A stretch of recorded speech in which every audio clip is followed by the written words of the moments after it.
एक बीम पर बच्चा आधारित था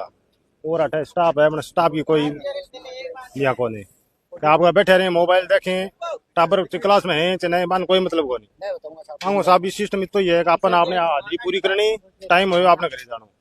और टाबर से 12 खेलें तो खेल लें अन्य कोई मतलब को नहीं क्लास के मार्क्स कुछ है और वो एक ही अध्यापक हो जो पूरी स्कूल ने कंट्रोल में रखो तो बांगो जो ट्रांसफर हुए वो क्या हुए देखो ट्रांसफर को तो साहब देखो जो रूल है भी साहब मुझे रो है भी तो देखो किसी पर और कोई भी कैस कहाँ पा राजनीति भी हो है तो है ट्रांसफर तो हो जाए कोई बड़ी बात को नहीं तो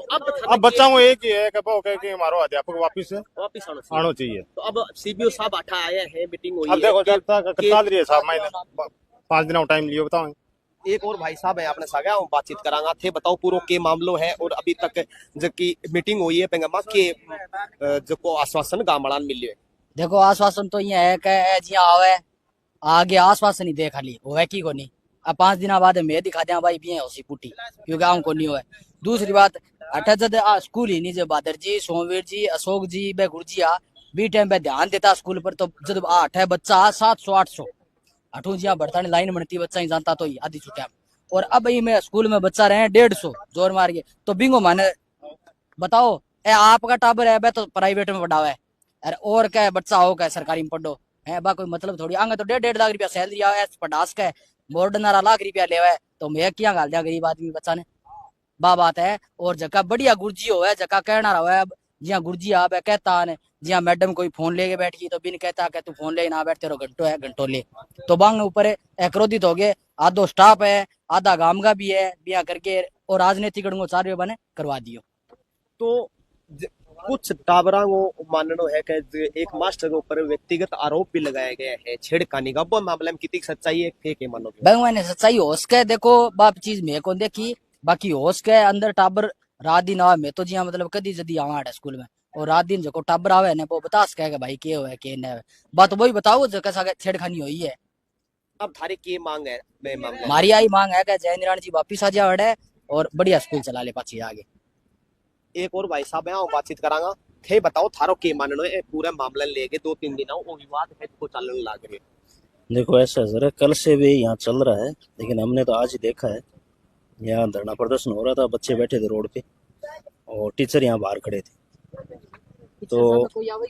कोई किसी गाँव में जो बंदे उन्होंने समझाया भी था लेकिन बच्चों ने सिर्फ एक ही बात बोली कि हम जयेंद्र जी यहाँ वापिस आने चाहिए। वो एक अच्छे टीचर थे और हिंदी व्याख्याता थे और बढ़िया हमारा अनुशासन था स्कूल के अंदर और हमें फ़ोन नहीं चलाने देते थे टाइम पे पढ़ाई करवाते थे और बाकी और स्टाफ भी अगर कोई इधर उधर घूमता या फ़ोन चलाता तो उसको भी वो समझाते थे और प्रिंसिपल सर ने सब को बताया था और वो बच्चों की और गांव की एक ही मांग है कि जो जयेंद्र जी थे उनको वापस यहाँ ट्रांसफर होना चाहिए। तो ट्रांसफर थे किया मानो कि कोई राजनीतिकरण हुए या फिर आम ट्रांसफर हुए की प्रक्रिया देखो ऐसा है सर कि यहाँ ट्रांसफर होता ही रहते हैं लेकिन ये बड़े अच्छे व्याख्याता थे और बच्चों को विश्वास था और सब बच्चे और गांव के सब मान रहे हैं कि वो टीचर अच्छे थे तो इसलिए हम तो ये कहना चाहते हैं कि उनको वापस यहाँ लगाना चाहिए। अगर किसी ने दबाव में करके और किसी ने एप्लीकेशन दे के करवाया तो वो भी गलत करवाया किसी ने। ये गांव की स्कूल है गांव के बच्चे पढ़ने आते हैं हमें बच्चों की शिक्षा चाहिए और शिक्षा वो टीचर अच्छा दे रहा था और अनुशासन भी अच्छा था स्कूल का। अब आज ये धरना प्रदर्शन हुआ है तो सिर्फ उसी जयेंद्र जी के एक ट्रांसफर के ऊपर हुआ है तो ये हमारे गांव के लिए एक बहुत बड़ी बात है कि क्यों हुए बच्चों की पढ़ाई क्यों वेस्ट हो क्या मतलब हुआ इसका। एक टीचर ही तो था टीचर तो यहाँ 4 और ही आए हैं उनके लिए कोई नहीं बोल रहा था तब वो एक टीचर यहाँ बैठा था तो क्या पोस्ट नहीं थी क्या उसकी। लालचंद जी बता रहे हैं कि उसकी जगह लालचंद जी को ले आया गया तो लालचंद जी को वाइस प्रिंसिपल बता रहे हैं तो वाइस प्रिंसिपल बना देते उसको भी बैठा रहता तो अच्छी स्कूल भी चलती और बढ़िया अनुशासन रहता। यार लालचंद जी भी आए हैं तो वो भी बुजुर्ग हैं तो अच्छी बात है वो वाइस प्रिंसिपल होते तो और ही बढ़िया रहता और जयेंद्र जी यहाँ व्याख्याता रहते तो और ही बढ़िया पढ़ाई होती और हमारी मांग यही है कि जयेंद्र जी को वापस लाना है। अभी थाने के आश्वासन मिले अभी सीबीओ साहब आए उन्होंने यही बोला है कि 5 दिन आप विश्वास रखो 5 दिन में कार्रवाई होगी आपके यहाँ आ जाएंगे। हमें आश्वासन नहीं मिला है और बच्चे ये कह रहे हैं 5 दिन में अगर नहीं आए हैं तो हम दोबारा धरना प्रदर्शन करेंगे दोबारा और बच्चे